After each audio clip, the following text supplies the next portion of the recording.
Salve, meus irmãos, tudo bem? Uma reflexão rápida aqui, bem rápida mesmo.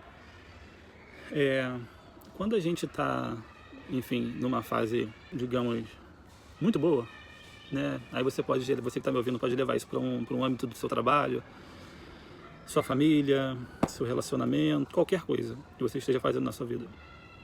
E aí eu falo muito para as pessoas que têm algum tipo de fé, principalmente para espiritualistas, né? Porque a maioria dos meus amigos são, né? Então eu convivo nesse meio, né, há uns 11, 12 anos, então a minha vida, minhas reflexões são sempre pautadas e baseadas na espiritualidade, né? No Evangelho. Eu sou um umbandista que fiz digamos assim, o ABC na escola primeiro, antes de iniciar mediunicamente como médium de Umbanda. Eu passei pelo kardecismo, fiz tudo que tinha que ser feito ali, todas as cartilhas, né, aquela coisa toda, me impressionei com um monte de coisa.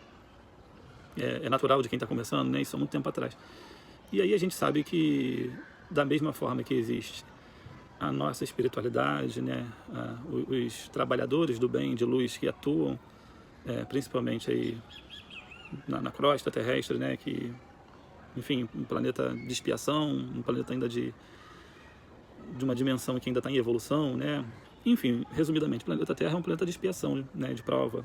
Então, há de se ter muitos trabalhadores atuando, né, nessa órbita, digamos assim, para nos auxiliar. E aí entra para os espiritualistas, aqueles que praticam alguma religião que há manifestações de espíritos para a caridade, para ajudar o próximo, enfim, a si mesmo e ao próximo.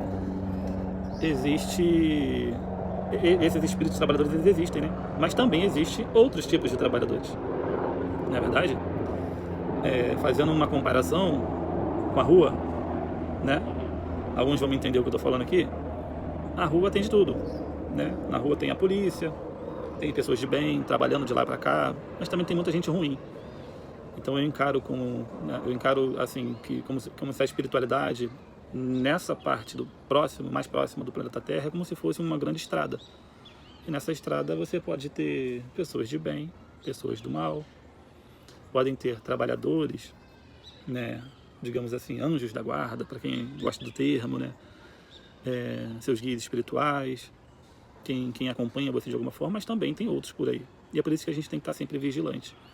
E a minha mensagem passa um pouco por isso. Eu contextualizei porque a gente, e principalmente, eu vou trazer para o meu contexto, né, de médium de Umbanda, né, com uma missão sacerdotal, que algumas pessoas aqui já sabem, que está ainda em desenvolvimento, caminhando. Mas, no geral, o médium, ele precisa estar sempre com os pensamentos e seus ideais vibrando, né, de certa forma, no polo positivo, sempre. Só que a gente não vive num planeta de expiação? A gente vai conseguir o tempo todo tá bem? Não. Né? Tem terreiros que a gente está ali, sei lá, uma vez na semana. Os outros dias da semana você está em casa, está no trabalho. Você passa mais tempo no seu trabalho, na sua casa, do que num terreiro de Umbanda. Ou qualquer outro templo, né, que te edifique de alguma forma, que seja de luz. E é muito importante a gente, quando está fora, né, daquele agrupamento mediúnico, seja porque você se afastou por um motivo de saúde, enfim, você se afastou do seu terreiro por um motivo que não é o motivo que você tem controle sobre isso, né? É mais difícil, porque você precisa estar muito atento, né? E quem é umbandista sabe, quem é espiritualista sabe que o templo, ele é indispensável para a maioria das pessoas. E aí é um momento de que o mal vai atuar, né? E aí eu não vou me ater aqui a falar sobre trabalho, enfim, fizeram alguma coisa. Não estou falando disso aqui, isso aí é um outro assunto. Não vou dizer que isso não acontece, isso acontece. Mas, no geral, existe sempre uma legião, e não é pouco, de espíritos que simplesmente estão por aí e que a qualquer momento pode se aproximar para poder desestabilizar alguma coisa, né? Então a minha reflexão hoje passa um pouco sobre isso, né? A gente precisa estar sempre bem, né? E não é sobre acender vela, não é sobre macerar umas ervas e tomar um banho de sal grosso, banho de pipoca. Para quem toma banho de pipoca, eu nunca tomei banho de pipoca na minha vida, Mas eu sei que existem alguns agrupamentos umbandistas, enfim, outras religiões, né, de matriz africana. Estou só citando um exemplo. Não é sobre isso. É sobre o que mora no nosso coração, é sobre o que a gente pensa, sabe? Eu acho que o maior, né, a maior proteção, já que nesse exemplo que eu estou dando, né, você não está conseguindo estar no seu agrupamento mediúnico, no seu templo por algum motivo, é você primeiramente ter suporte, né, da liderança religiosa do seu agrupamento, né, porque se você não está por algum motivo, esteja conectado, conversar com a sua liderança espiritual, o famoso pai de santo ou mãe de santo, né, para quem gosta do termo, e pedir, né, enfim, e fazer a sua parte, porque é difícil, né, a caminhada aqui fora. E quanto mais a gente entende, isso é falado há muito tempo. A Umbanda tem um pouco mais de 100 anos, vamos botar assim oficialmente, né? Então vou partir desse princípio. Então, se ao longo desse século sempre é dito que o templo é um grande hospital espiritual, ele tem um motivo, né, de ser chamado de hospital.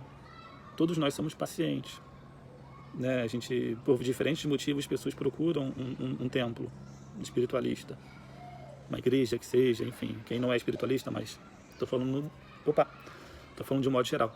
Então é complicado, né, você ficar afastado do seu templo, seja pelo motivo que for.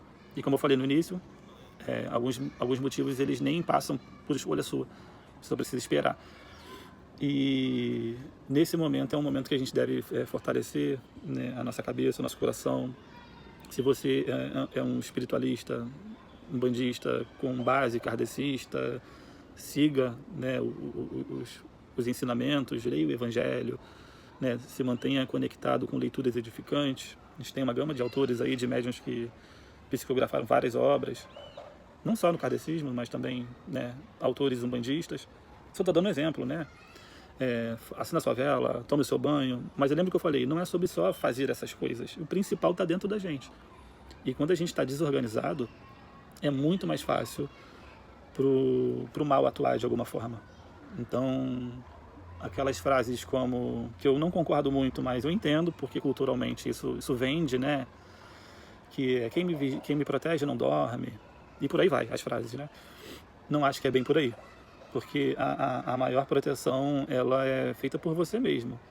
Você mesma, né? Estou falando para uma pessoa, né? Então, você precisa se manter equilibrado, protegido, e aí sim a sua espiritualidade vai atuar junto, né? Mas não adianta você não fazer a sua parte, que pode ter caboclo, um preto velho, o Exu que for, que não vai consertar a sua vida se você não der o passo que você precisa dar.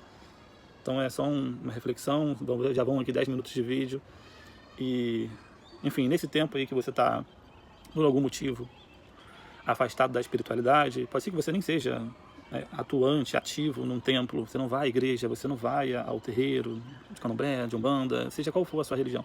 Mas se você tem algum tipo de fé, essa fé ela precisa ser renovada todos os dias, nem que seja uma prece antes de dormir, ou acordar, né, enfim.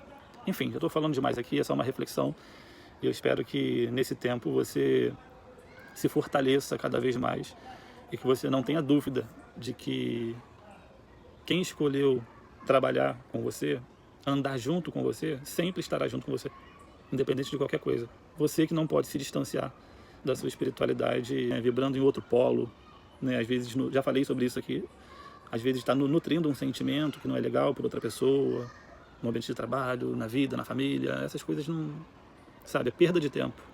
Então, é isso. Fique firme, fique bem, e a espiritualidade vai fazer a parte dela e você tem que fazer a sua, tá bom? Grande abraço para todo mundo aí, um saravá.